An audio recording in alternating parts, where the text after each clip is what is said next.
हम ने मनबोगे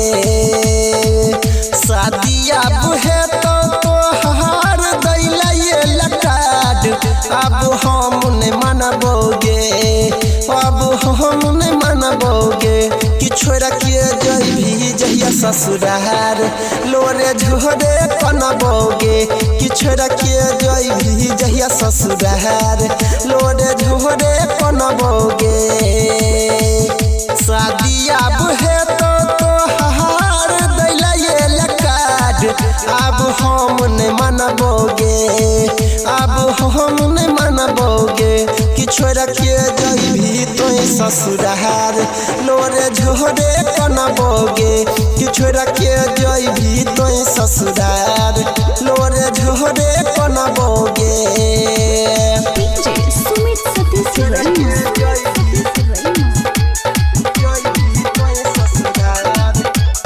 रूपम recording studio जीवस चौक मधुबनी। पोरते से नुरावा तू तो चल जइभी दूर गे हमारा तू सपना के कई के चकना चूर गे पोरते से नुरावा तू तो चल जइभी दूर गे हमारा तू सपना के कई के चकना चूर गे मिले खातिर तोरा से हम खूबे खखनबो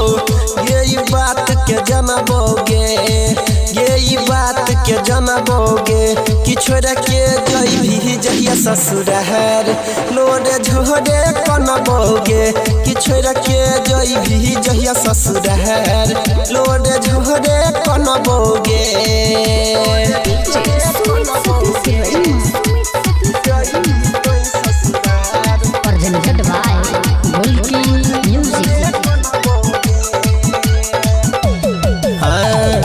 झरना जहन आँख सलोहर रुइक गेल सीख के